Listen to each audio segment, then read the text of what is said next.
I'm good. I'm shit. I'm enjoying life as life can be enjoyed. I'm saying it's been a busy few weeks. Matter of fact, been a busy couple of months since we hollered. Yeah, yeah, yeah. I gave yeah. This my New York family. You know? Yeah. So I'm saying, what it do? You know, there's a lot of things that need to be addressed and addressed in a proper manner and format. Uh. You know what I'm saying? Because, you know, we can't shrug our shoulders and ignore this type of stuff here, man. Uh. You can only address so much.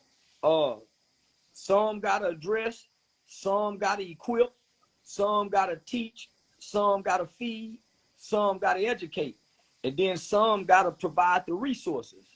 I've graduated to the lane of providing the resources and equipping the nation. Okay. That's what I'm talking about. Yeah, That's yeah. So what resources is available? What resources could be extended? Because, man, listen, as I'm sure you know, New York has been going through a wave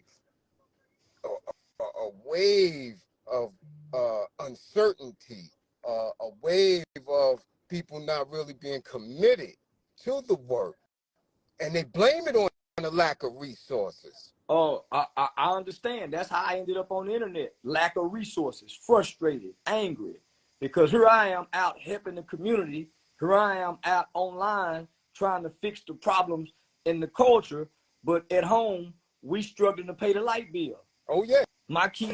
So I understand them blaming it on the lack of resources, because what ends up happening, the ones who go out and help the community, the Malcolms and the Martins and the Marcus Garvey, they make these sacrifices for their families to get nothing in return for the sacrifices they made. So those that's doing this, when they come home, their wives, their children looking them upside the head saying, you out doing all this, but we ain't got a new car. You out trying to fix the community online. You making all these positive posts, but you ain't saying good morning to me when we wake up and we in the same bed. So people have to say, okay, at some point, we got to quit addressing the problems in the community and let's address the vices and the demons that we have in the mirror. Because we can't fix the world, homie, if we ain't got the money like Elon Musk. So what's happening is I spent 12 years in the community spending my resources, taken away from my family, making a sacrifices, right? So at some point, you just become obedient and say, okay, I'm just going to try to help the people. But now you arguing with your family, saying, man, you giving away to the people, but look what we got. Look where we are. So your family say, well, can you fix us first before you try to fix the community? And so that's what I did. So I went and made enough money on the internet. So now, nigga, I got a $2 million policy for my family if I die. Malcolm and Martin didn't have that. I own the rights to my trademark. Malcolm and Martin didn't do that. Marcus Garvey and them didn't do that. Everything that Martin Luther King got, white people own it in the Smithsonian Museum, and his children resent us. Dexter holding on to the Bible. They want to sell his Bible because that's the only thing Martin Luther King owned when he died, with his Bible. So go fix the community, and something happened to you because you get the threats. They put homie, they wear the leaders down.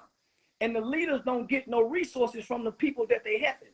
So when you go back and get the resources, you can pay your mama bills, you can pay your sister bills, you can get your baby mama at her mama house and go get your daughter apartment, put them up. You can go get everybody a life insurance policy. You start creating businesses. You create businesses for the people around you. So now they're making money. Worry about the community later.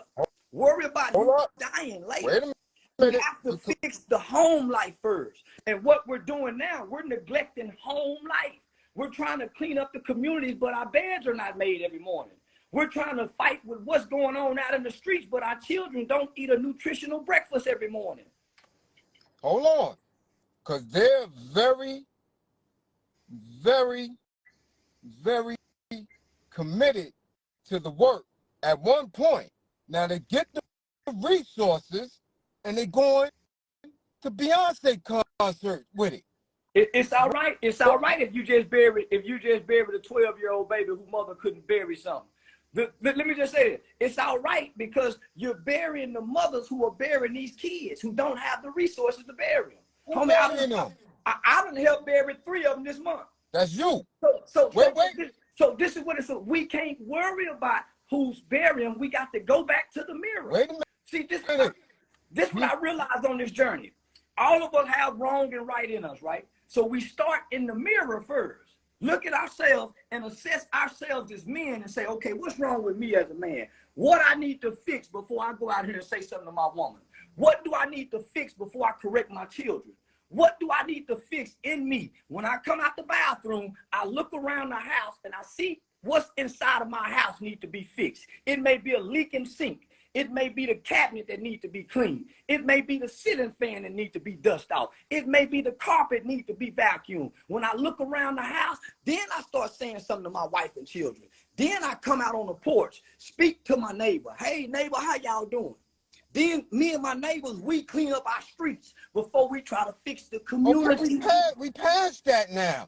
We passed that now. Well, this is what I'm saying. I am providing for those that surround me. I can't fix the community. I can't fix the world. I'm not a savior. And that's what wears us down as leaders and community leaders, trying to take the weight of the world on our shoulders. No, I'm not talking about them. We passed that. I'm talking about the ones who are specific, who have already made that, who already got those resources. We cannot use our energy worrying about them. I'm not worried about them. Wait a minute. We're not worrying about them. We can't even speak on them because we got too much to address that we are controlling in our lives. Oh, it's too. Listen, I spend $20,000 a month paying my staff around me. I've never in my life been able to do this. I spend $20,000 a month paying the people around me, employing black people. I got black people who have quit their jobs and rely on these people, rely on me. So what are you fighting against? Nothing, because everything I'm touching is turning gold. So now, you good. You fine with how things is moving. Yes. You okay with it. Yes. So then why are we saying that we feel some type of way that this man's son got shot in the back? I don't. If it's all good. I don't. I say I hurt for him as a father. Huh? I hurt with him as a father. How does that hurt translate to you manifesting yourself in the work? It don't have nothing to do with the work. I hurt in spirit. No, brother, me having compassion for another man who have buried his son, it ain't got nothing to do with the work. It's the work. It ain't got nothing to do with the work. It got something to do with the spirit of this man who got compassion for another man who I don't even like. Wait a minute, because brother, I can't go back and forward with you about my compassion for another man. I'm not going to go back and forth with you about my compassion, my feelings for another man that has nothing to do with you. How dare you, brother? I don't even like Gilly, but I woke up with compassion and love in my heart for a nigga that just lost his son, my nigga, and you're challenging me about this? No, my nigga. Don't do that. I normally don't have empathy for many niggas. I don't even know why I feel this. And I told you, let me ask myself why I'm feeling this. Nigga, I hate this internet shit. Nigga challenge